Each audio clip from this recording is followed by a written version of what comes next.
চন্দনাকে জানিয়ে সুধন্য কোনোদিনই মাকে টাকা পাঠায় না, পাঠাতে পারে না। মাকে টাকা পাঠানো চন্দনা পছন্দই করে না। যা পাঠায় গোপনে, কখনো কখনো গ্রামের বাড়িতে গিয়ে লুকিয়ে দিয়ে আসে। এজন্য সুধন্যকে অনেক মিথ্যে বলতে হয়, নিজের চাওয়া পাওয়া বাতিল করতে হয়। অফিসে 2 পয়সা বাড়তি রোজগার হলে কখনোই সেটা চন্দনাকে জানায় না।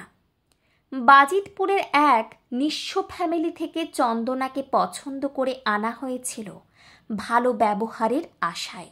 গরিব ঘরের মেয়ে বলে সকলে ভেবেছিল গরিব শাশুড়ির সঙ্গে মিলেমিশে থাকতে পারবে, অহংকার করবে না, যখন তখন খোঁটাও দেবে না। ওমা, কোথায় কি! উল্টে চন্দনার উৎপাতে 1 মাসের মধ্যেই গ্রাম ছাড়তে হয় সুধন্যকে। হাজবেন্ড চাকরি করে এই গরিমায় সকলকেই প্রায় তুচ্ছ তাচ্ছিল্য করতে শুরু করে চন্দনা। দামি দামি জামা কাপড়ের বায়না তার লেগেই থাকে। সে নাকি অল্প দামের পোশাক কোনোদিনই ব্যবহার করে না। বিরক্ত সুধন্য বাধ্য হয়ে অকৃতজ্ঞ মুখরা স্ত্রীকে নিয়ে বর্ধমানে ভাড়া বাড়িতে চলে আসতে বাধ্য হয়। শহরে এসে শুরু হয় চন্দনার নতুন উৎপাত। বাপের বাড়ির ঘর বানিয়ে দাও, পায়খানা বাথরুম গড়িয়ে দাও, ফ্যান কিনে দাও বলে হল্লা করে নিত্যদিন। কোথাও বেড়াতে গেলেও শাশুড়ি নয়, নিজের বাপ মাকে নিয়ে যাওয়া বাধ্যতামূলক করে নিয়েছে এখন।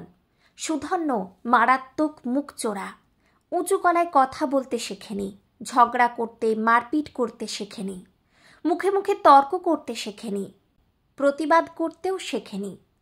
চন্দনার অন্যায় আবদার সে নীরবে পালন করে, অনিচ্ছা সত্ত্বেও পালন করে। কখনোই চিৎকার চেঁচামেচি করে বাড়ি মাথায় তোলে না। একবারের জন্য বলে না, এটা ঠিক হচ্ছে না চন্দনা, এটা তুমি করতে পারো না। সুধন্য শুধু অভাগী মায়ের কথা ভাবে আর দুঃখ পায়, নীরবে চোখের জল ফেলে। বাবার মৃত্যুর পর মা বিড়ি বেঁধে দোকানে দোকানে বিক্রি করে সংসার চালিয়েছে, টিউশনির টাকা জুগিয়েছে, পুজোয় নতুন জামা কাপড় কিনে দিয়েছে, কলেজের ফিস দিয়েছে, চাকরির ফর্ম ফিল আপের টাকা দিয়েছে। সেই মাকে টাকা দিতে হয় লুকিয়ে, কথা বলতে হয় লুকিয়ে। বাড়িতে যাওয়ার কথা উঠলেই চন্দনা চিৎকার চেঁচামেচি করে, টাকা যেন না দেওয়া হয় এই প্রতিজ্ঞা করিয়ে ছাড়ে। শত বাধা বিপত্তিতেও সুধন্য মায়ের কথা ভোলে না। যখনই গ্রামের বাড়ির কথা, মায়ের কথা মনে পড়ে, তখনই তার চোখ দিয়ে টপ টপ করে জল পড়ে। সে ছুটে আসে মায়ের কাছে, হাতে কিছু টাকা দেয়, তারপর মায়ের কাছে বসে আবদারের সুরে বলে, মা, এবার বিড়ি বাঁধা বন্ধ করো, তামাকের গন্ধে তোমার শরীর খারাপ করবে। গায়ত্রী দেবী ছেলের মাথায় হাত বুলিয়ে হেসে বলেন, বাড়িতে তো কোনো কাজ নেই, সারাদিন বসে থাকলে কুঁড়ে হয়ে যাব, তুই চিন্তা করিস না, সামনের মাসেই ছেড়ে দেব। প্রতি মাসে ছেলেকে একই কথা বলেন গায়ত্রী দেবী, একই প্রতিজ্ঞা করেন, কিন্তু বিড়ি বাঁধা তিনি ছাড়েন না। সকালের কাজকর্ম রান্নাবাড়া শেষ হয়ে গেলে তিনি প্রতিদিন নিয়ম করে কাজে বসে যান। তারপর দূর দূরান্তের দোকানগুলোতে দিয়ে আসেন। দোকানিরা তাকে প্রায় ঠাট্টা করে বলে, তোমার ছেলে চাকরি করে, তুমি বিড়ি বাঁধো কেন? ছেলে বুঝি খেতে দেয় না? তারপর তারা আরও কঠিন ভাষায় বলে, ছেলেকে পড়িয়ে কী লাভ হলো গো, সেই তো তোমাকে বিড়ি বেঁধেই খেতে হচ্ছে। এইসব কথার কোনো উত্তর গায়ত্রী দেবী দিতে পারেন না, দেয় না। হেসে তাদের কথা এড়িয়ে যায়।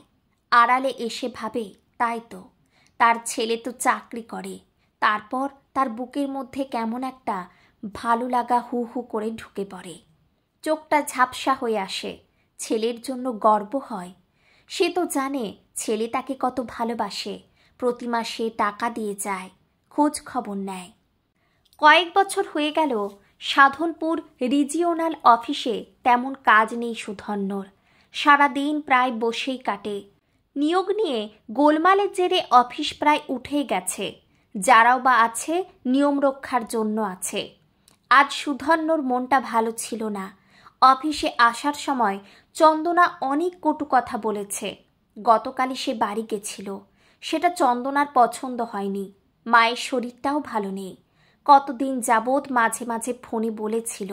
থাকতে না পেরে গতকালই সে ছুটি নিয়ে গেছিল। ভোরের ট্রেনেই ফিরেছে। বেলা 12টা নাগাদ আচমকা গ্রামের বাড়ির নিত্যানন্দ ফোনে অত্যন্ত উত্তেজিত হয়ে বলল, যত তাড়াতাড়ি পারিস বাড়ি আয়, সবাইকে নিয়ে আয়। মাসিমার অবস্থা ভালো না, আনুলিয়া হসপিটালে ভর্তি। নৈহাটি থেকে যখন ট্রেনে চাপছে সুধন্য, তখন নিত্যানন্দ আরেকবার ফোন করে জানালো সে যেন সরাসরি বাড়িতে আসে। বাড়ি ফিরে সুধন্য দেখল মায়ের শরীরটা সাদা কাপড়ে ঢাকা। বারান্দায় কি সুন্দর শুয়ে আছে। গ্রামের মানুষজন ভেঙে পড়েছে বাড়িতে। মায়ের এই আচমকা মৃত্যুতে সুধন্য কেমন যেন বোবা হয়ে গেল। মুখের কথা হারিয়ে গেল, চোখের জল ফুরিয়ে গেল। সে শুধু ফ্যাল ফ্যাল করে চেয়ে রইল বারান্দায় শোয়ানো মায়ের মুখটার দিকে। এই সময় কোথা থেকে চন্দনা এসে তাকে হাত ধরে টেনে ঘরের এক কোণে নিয়ে গিয়ে ব্যাংকের দুটো পাসবই দেখিয়ে চাপা গলায় বলল, বলছিলাম না তুমি টাকা দাও? ঠিক হলো আমার কথা? দেখো, সব টাকা খরচ করার পরেও কত টাকা রয়ে গেছে। যেমন মা তেমন তার ছেলে, সব কটা মিথ্যেবাদী। সুধন্য অনেকক্ষণ চন্দনার মুখপানি চেয়ে রইল, কিছু বলল না। শুধু অ্যাকাউন্ট দুটি দেখল প্রথম দিন থেকে সে যা টাকা দিয়েছিল তার একটিও খরচা করেনি মা। প্রতিটা টাকা মাসে মাসে ব্যাংকে গিয়ে রেখে এসেছে। শুধু তাই নয়, অন্যটিতে তার নিজস্ব টাকা না খেয়ে জমিয়ে রেখেছে। সুধন্য স্ত্রীকে কিছু বলতে পারল না, শুধু পাসবই দুটো ফিরিয়ে দিয়ে ঘরের খুঁটি ধরে হাউ হাউ করে কাঁদতে লাগলো। অনেকক্ষণ পর তার পকেট থেকে একটা চিঠি বের করে চন্দনার হাতে দিয়ে বলল, আমায় একটু পড়ে শোনাও, মা তোমাকে লিখে গেছে। চন্দনা মুখ বাঁকা করে চিঠি নিয়ে ভালো করে একবার দেখে পড়তে লাগলো। বৌমা, তুমি বিশ্বাস করো মা, সুধন্য আমায় যা টাকা দিয়েছে তা একটুও খরচ করিনি। সব রেখে গেলাম, সব তোমার জন্য রেখে গেলাম। আমার মৃত্যুর পর তুমি আমার ছেলেকে কিছু বলো না। ওর যে কষ্ট আমার বুকে বাজে, আমার বুক ফেটে যায়। ও যে আমার বুকের ধন, আমার বুকের মানিক। চন্দনা পড়া শেষ করতে পারল না। তার আগেই দেখল সুধন্য কখন যেন তাকে ছেড়ে চলে গেছে ঘরের বাইরে। সে দাঁড়িয়ে আছে একা, একেবারে একা।